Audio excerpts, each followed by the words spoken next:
Hello, this is Mr. Pointless Bro, and I'm gonna be copying Sankara. He recently made a 40th Luke video, and I'm gonna do the same, except I'm gonna focus more on the deck and the general strategy that you can use of Luke. So what you're gonna do is you're gonna put the slow units at the back with the Wookiees and the Pathfinders, and then as they crawl up to the front, you slam a drop pod right in your opponent's tower, and then you can use Luke's long blaster range to get a few ticks off. And that's it. And this is going to force your opponent to make a move, and that's where you can counter push him with your light tank. This is because I believe relying on the light tank as your main source of push is not good because it costs too much, is too slow, and it does less damage than the Empire's light vehicle. And my first attempt is actually against this Tarkin, and I actually mess up. I do not get the victory because I put my my tower too far behind my turret, and also he did a really great job using his AoE as Tarkin.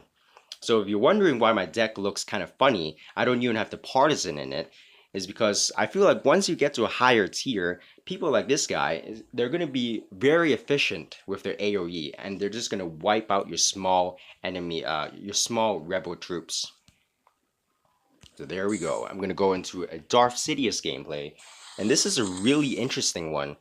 Darth Sidious uses both the energy pike trap and the nerve gas, which is a great strategy because Darth Sidious kills the leader really efficiently, and having them slow down will really help. And this is especially challenging as 40th Luke because you have to control when you want to melee with him, when you want to do range attacks, and also his animations. I'm just going to go in with a drop pod right here because I don't have the ability to slow push.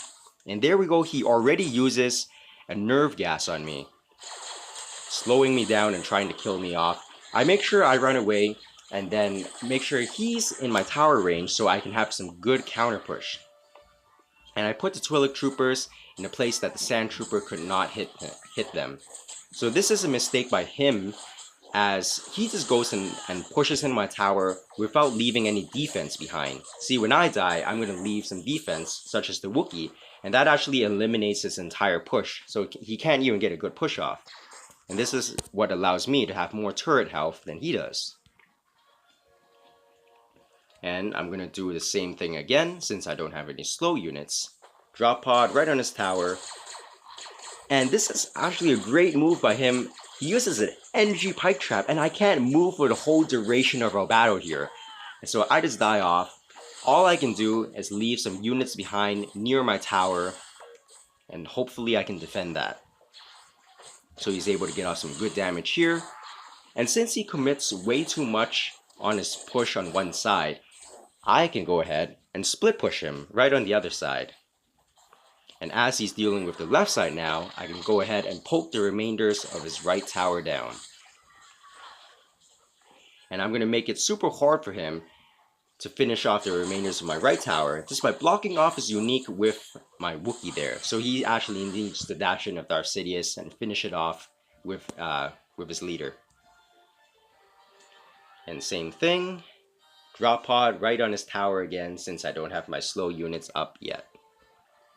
When I get energy of course, I do not want to push when I don't have 10 energy because it's going to be really hard to defend afterwards. And here I creatively sensed he was going to use the energy pike trap, so I managed to dash right out of the way, and this makes it really effective for me because I get to put a turret right in front of my tower, the most efficient way to defend, and make sure that he is within my tower range. So here I'm just going to follow my Wookiee and my tank and go in for the counter push to finish the remainders of his tower. Even though I sense in the back of my mind that he's going to use an energy pike trap, which he does, it's not too bad since his tower is already down and I can leave a little bit of defense behind with my turret. And also I calculate that he's not going to be able to finish off the remainders of my tower here because it is at almost full health and he only has a few seconds left. And I think that with Luke, you have to be very calculated with him. As in, because his animations can be hard to control, you always want to be seeing how much damage you can be getting on your opponents, and how much energy you need to defend. And turret's always a great option. You can just leave it behind and it does great defense for you. Also is needed for the ATST. Like how could you not have the turret as the rebels? So this Calus is going to play a lot smarter than the previous Sidious. He's not going to rush in and leave nothing, no defense behind him.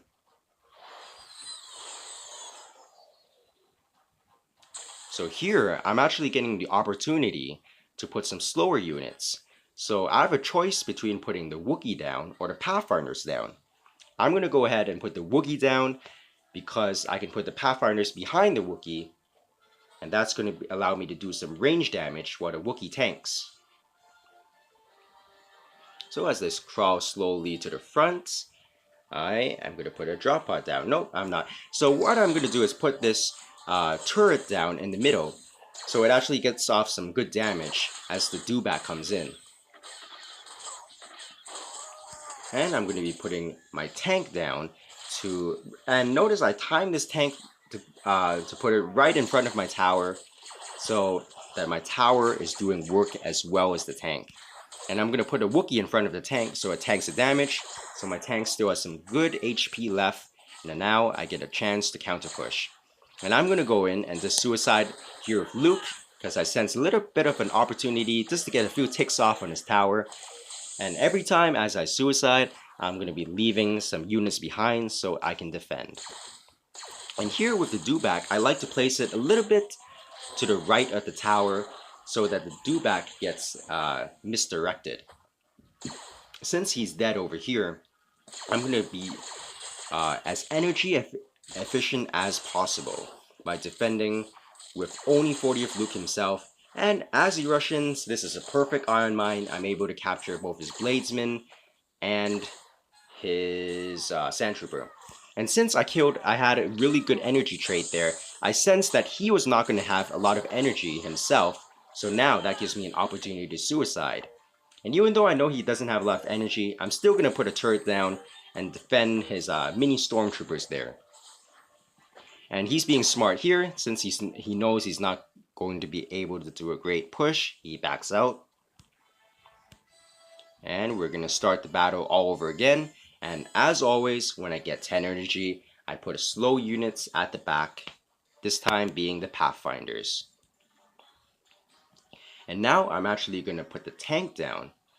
And since I'm using the tank to do a little bit of a push, I'm not going to commit to it too much because I know this guy's a good player. I'm not going to be able to actually get any damage off of the tank, so I don't invest too much. All I do is put some Twi'lek Troopers, and I kind of waste this AoE with the TIE Bomber really. And I just soften up his push with the Iron Mine. And now I get an opportunity to push him. Since I feel like I have a strong defense on my side of the tower already, I'm just going to go in and dash in with Luke and a drop pod. And I'm going to leave some small units behind. I just leave some Twi'lek Troopers behind. I wasn't able to put anything like a turret behind at that moment in time. But I calculated that since my turret is at very high health, I'm going to be able to take him out and make him overcommit so that I can take out the remainders of his tower over here. And there we go, Calus down. Whew. And 40th Luke, it does take a little bit more skill to play him. You have to calculate when you want to melee, when you want to ranged, especially with this deck, when you want to use your drop pod.